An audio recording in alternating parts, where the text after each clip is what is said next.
Buongiorno, good morning, and happy Italian Heritage Month.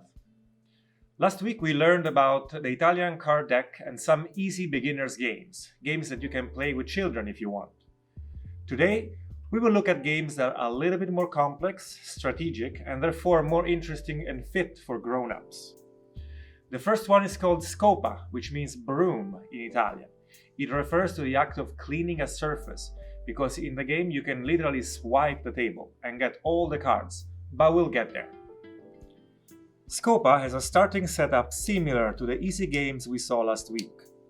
The dealer gives 3 cards per player, then puts 4 cards on the table face up. When it's their turn, players have to play 1 card. If the card matches the value of a card on the table, the player picks both of them up. Similarly, if the card the player plays has the same value as the sum of 2 or more cards on the table, the player can pick up all those cards. The one rule to remember is that the player must always grab the combination with less cards. For example, if a player has a 9, and on the table there's a 9, an 8, an ace, a 5, and let's say also a 3. The player could have 3 possible combinations: pick up the 9, or the 8 plus 1, or the 5 plus 1 plus 3. However, since the player always has to grab the combination with the least amount of cards, he must pick the 9.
Whenever a player picks up all the cards from the table, he gets an additional point called Scopa, which is indicated by placing a card face up in the deck of picked up cards.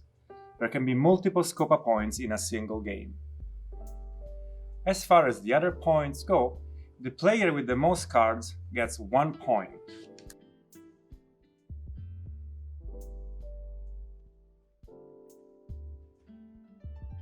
In this case it's a draw, since both me and Vittoria have 20 cards each. The player with most cards in the coin suit gets 1 point.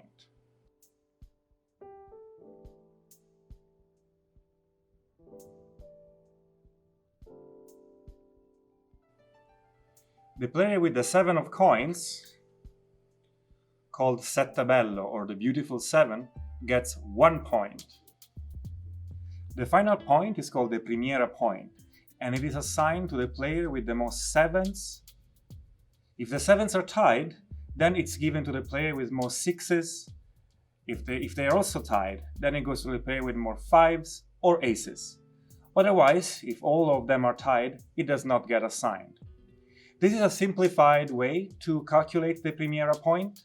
There is another one, more traditional, but a little bit more complicated, so if you want to know about it, please leave a comment. We just explained you the most basic game of Scopa. Be aware that there are regional differences and some cards might have a special power in some regions or among some players. It is always good practice to point out what are the rules before the beginning of the game. Now that we know the game of Scopa, it will be very easy for us to learn the game of Scopone, which some of you might remember being the protagonist of an Italian comedy movie from 1972 starring Bette Davis as a millionaire passionate about this game, alongside Italian actor and comedian Alberto Sordi.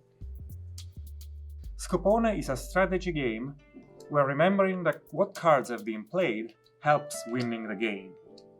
It is played in 4 people, Two pairs, partners sitting opposite to each other, and it follows all the Scopa rules, with the only exception that all the cards are dealt at the beginning of the game. In this game, it's not only important to do Scopa points, but it's also important to prevent others from doing them.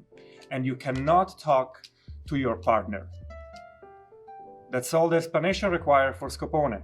You only need to sit down with your friends and play some rounds before you'll be completely hooked. That's all for today. In the next episode, we will explore 2 more competitive games, so don't forget to subscribe and like our videos. Ciao!